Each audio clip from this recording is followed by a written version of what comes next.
Call this special council meeting to order. Madam Clerk, I haven't got the agenda right here, just hold on.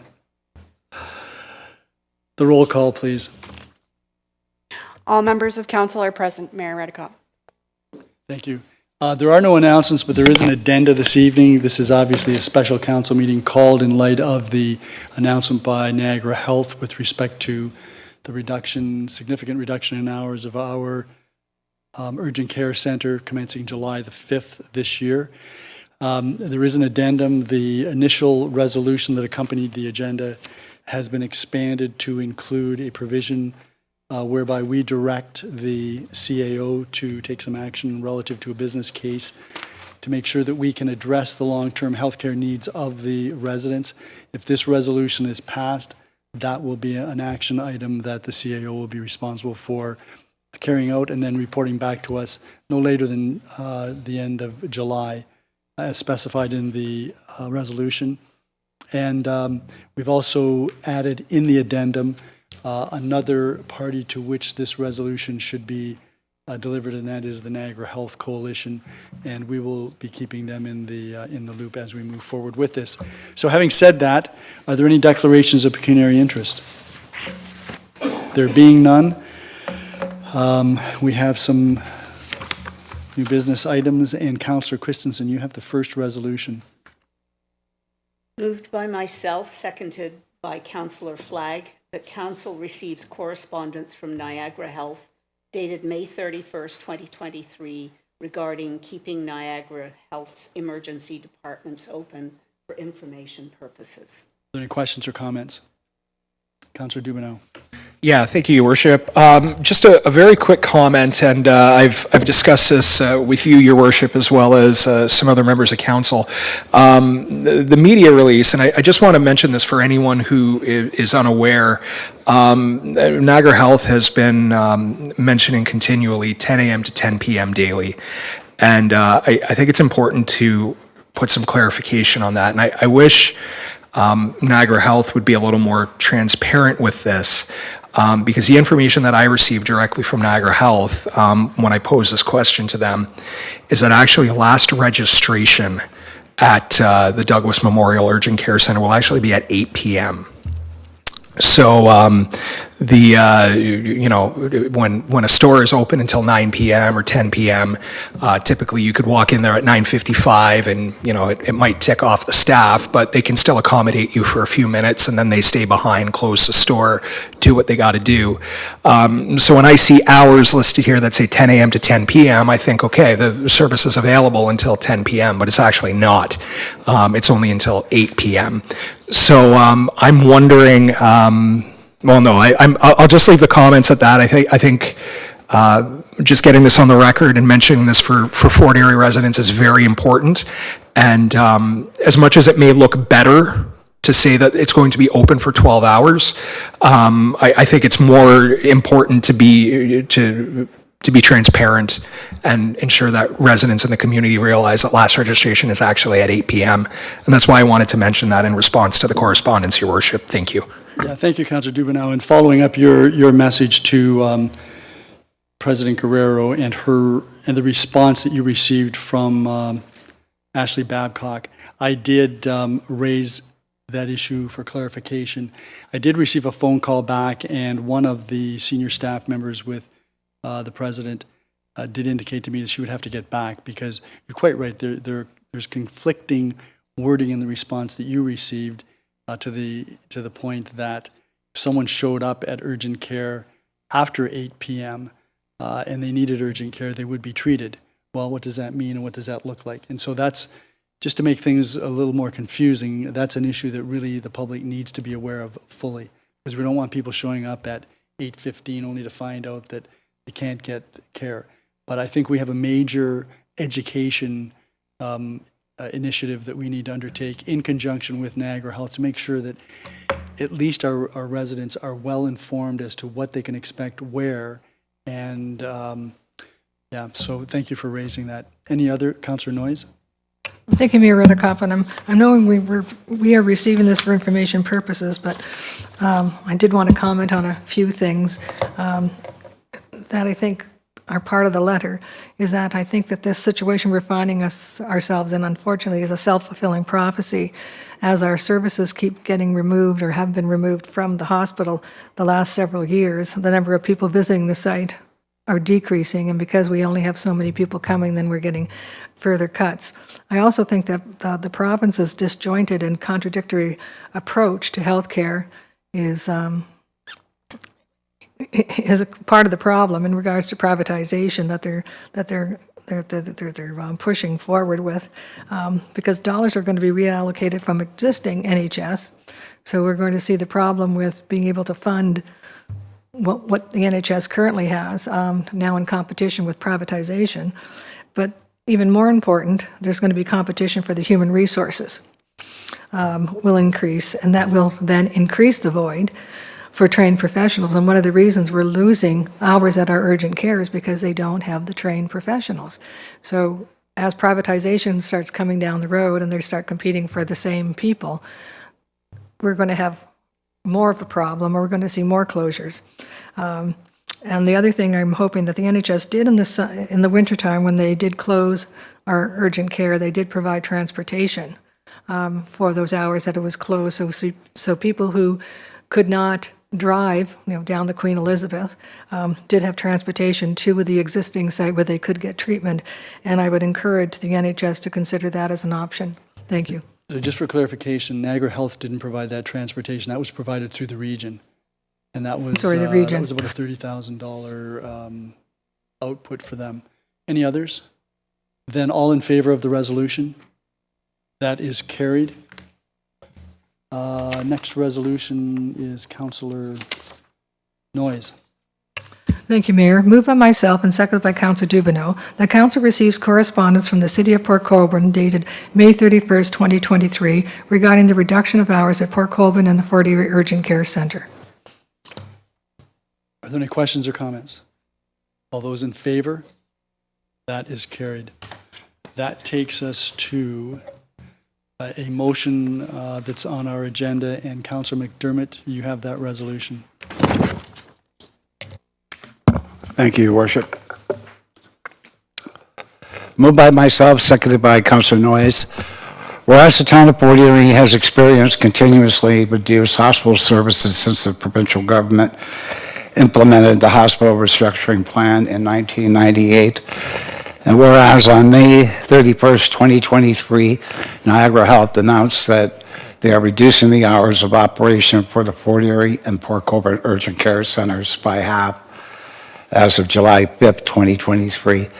Now therefore be it resolved that the Council of the Town of Port Erie calls on Niagara Health to reverse its decision to reduce hours at the Fort Erie Urgent Care Center effective July 5th, 2023, and ensure a continuation of full service hours, 24 hours per day, 7 days per week. And further, that the Council of the Town of Port Erie requests that Niagara Health work with the Town of Port Erie to secure the necessary human resources and funding required to permit Niagara Health to continue operation of the Fort Erie Urgent Care Center on a full-time basis. And further, that the Council of the Town of Fort Erie calls on the provincial government to work with Fort Erie and Niagara Health to facilitate the creation of a provincially funded health team for Fort Erie, either standalone or in conjunction with the City of Port Colborne, to meet the immediate and long-term primary, urgent, and associated health care needs of our residents. And further, that the Council of the Town of Fort Erie calls on the provincial and federal governments to immediately take all steps necessary to alleviate the chronic staffing shortages experienced in our hospital and healthcare systems, including implementing streamlined processes to permit individuals qualified to practice as doctors, nurses, and other health professionals in other countries to practice their profession in Canada. And further, the Council directs the CAO to develop options for Council and the Community Health Services Committee to consider on or before its July 24th regular council meeting for creation of a business plan that would include identifying resources and funding required to meet immediate and long-term healthcare needs of residents of Fort Erie.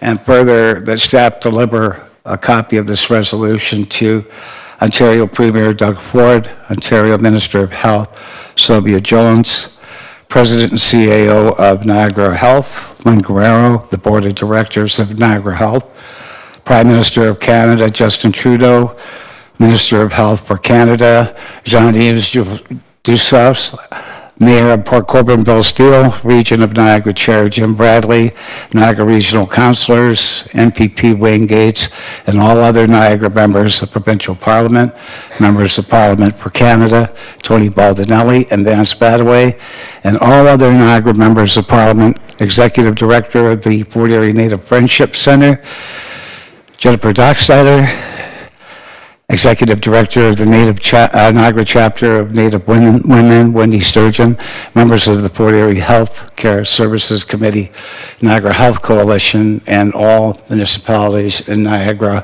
for their consideration and support. Thank you, Councillor McDermott. Any questions or comments? Councillor Dubanow.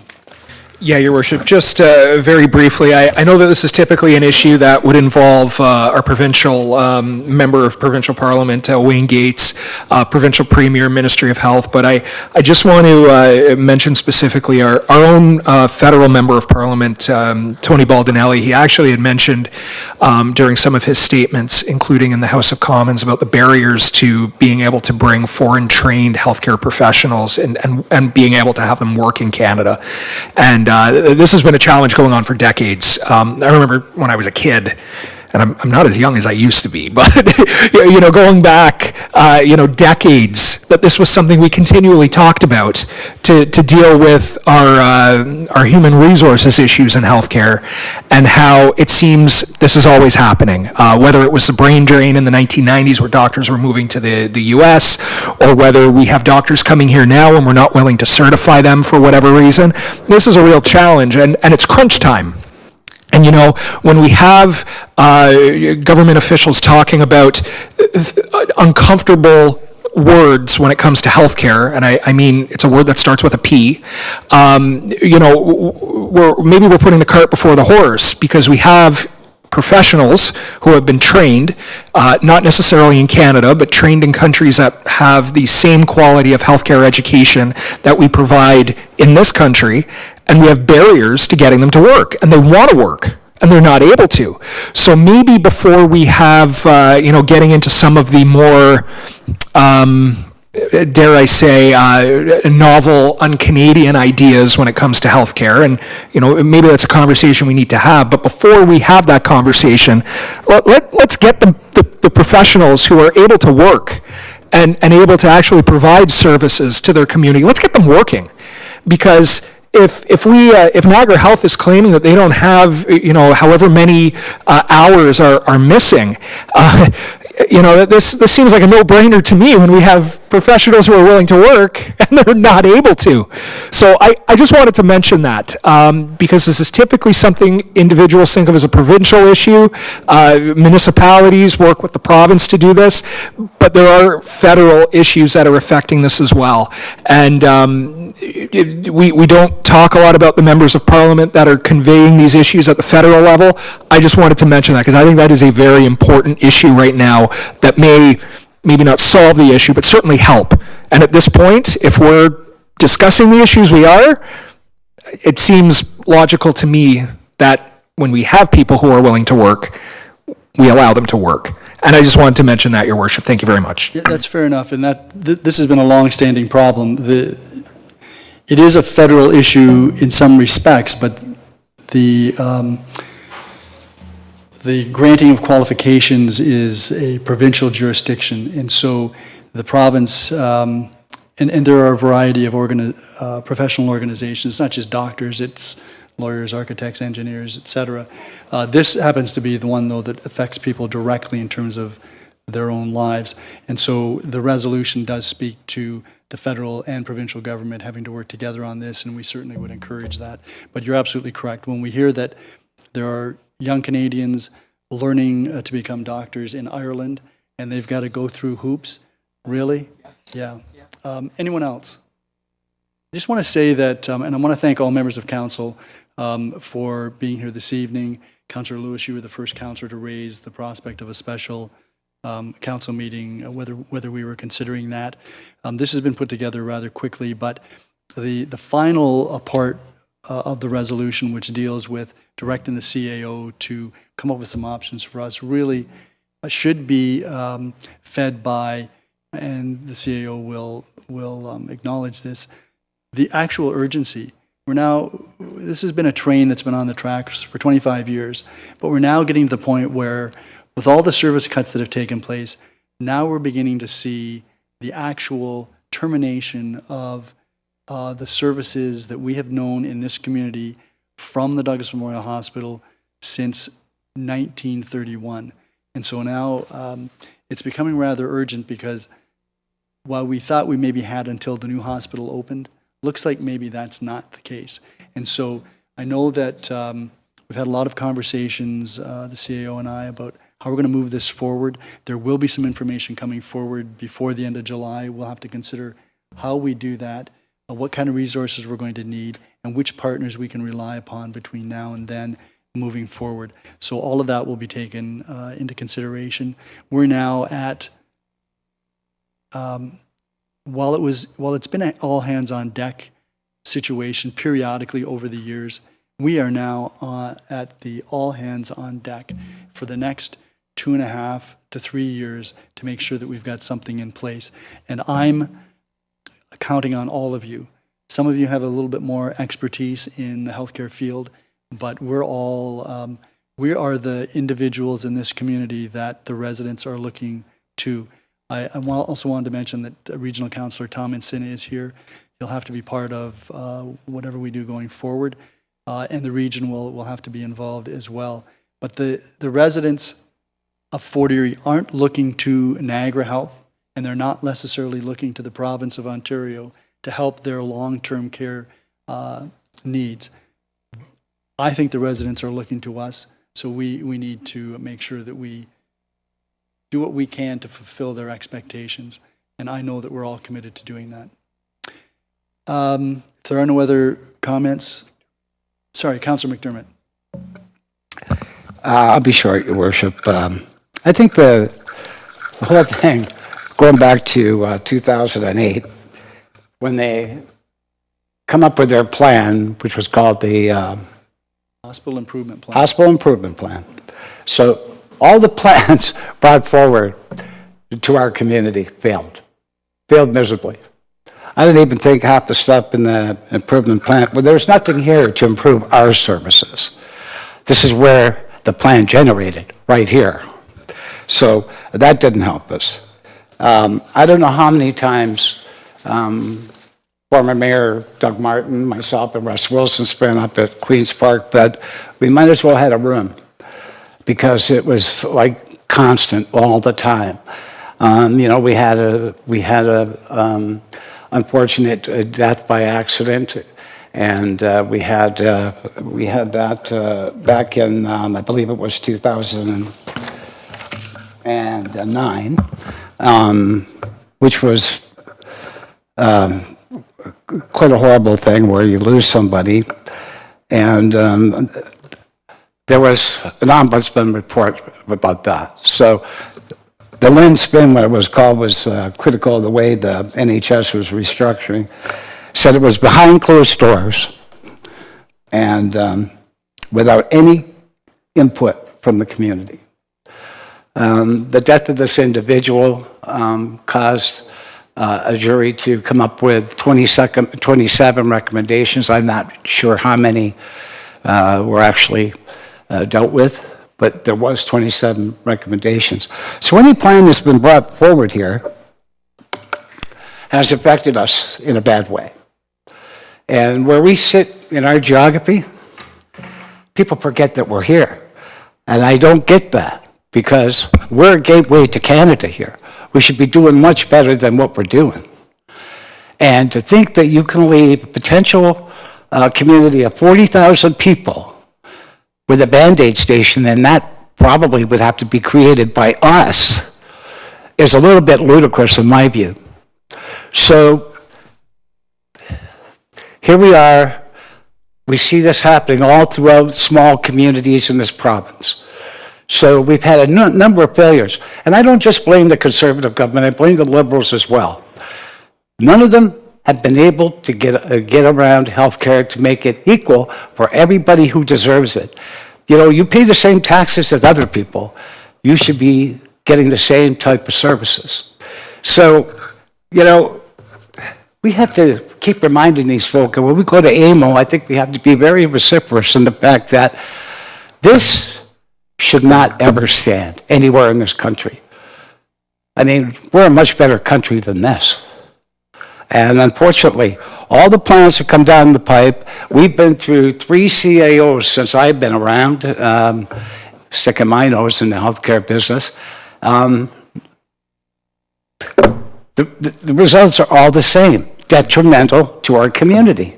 So, you know, I have very little trust in the NHS, probably mostly because it took up most of my good time part of my life when I should be doing other things. And, you know, this is not fair to the people that live in this town that we live in.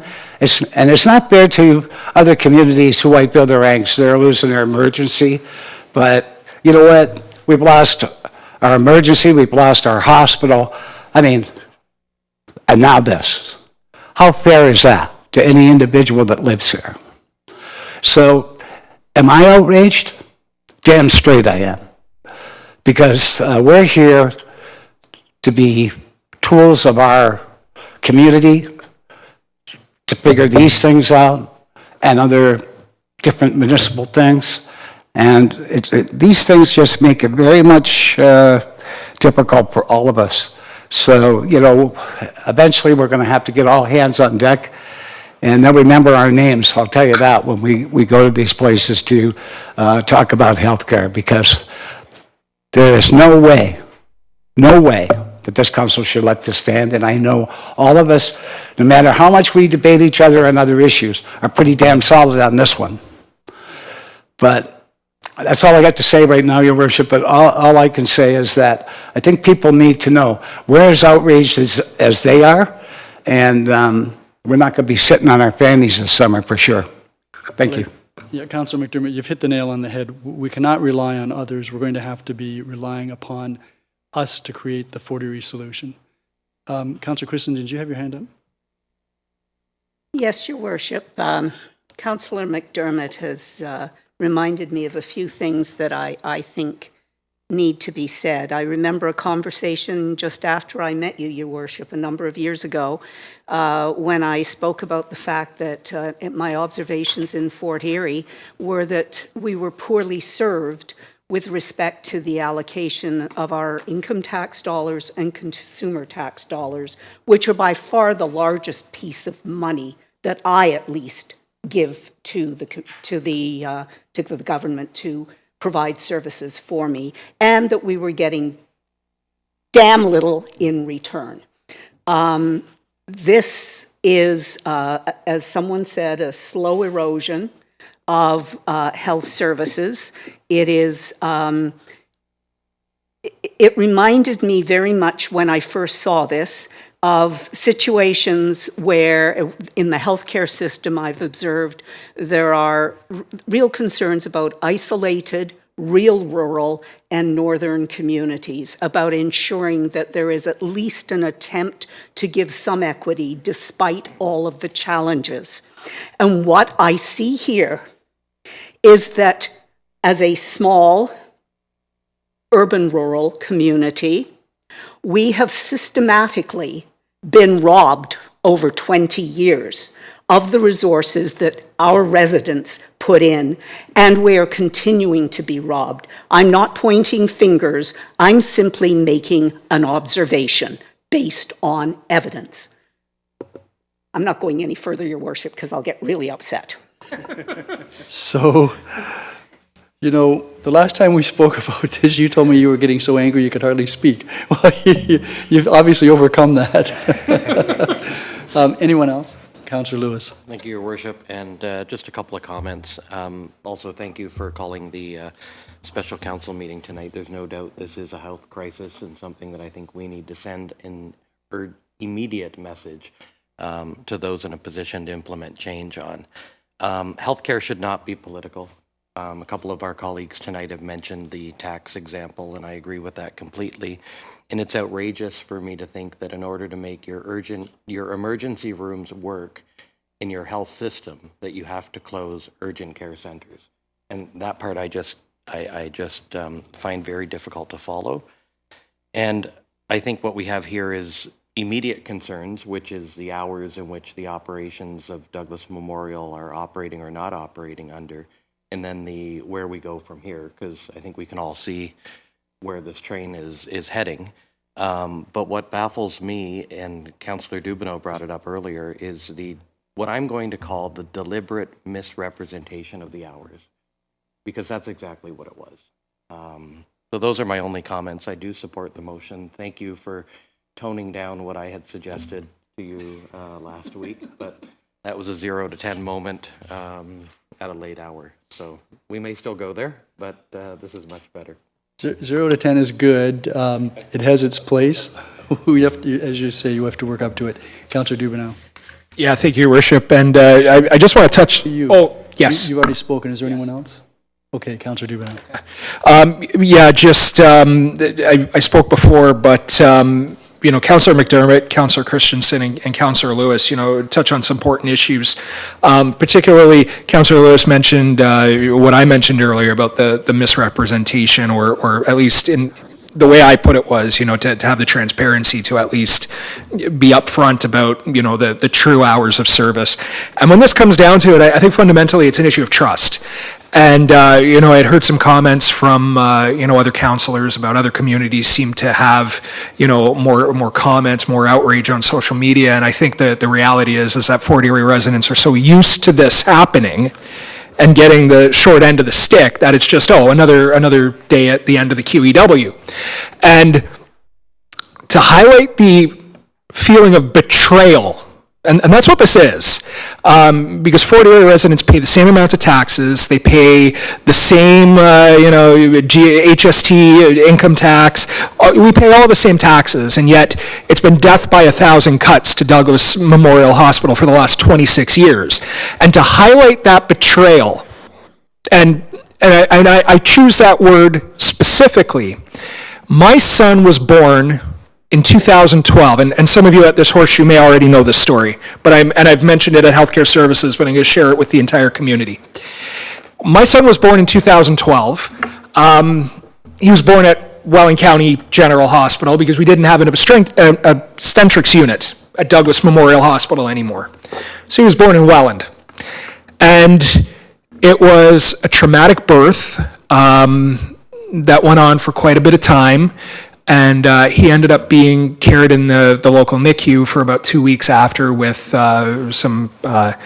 had a hole in his lung and an infection. And by the grace of God, he pulled through, and he's with us today. And I consider myself the luckiest man on earth.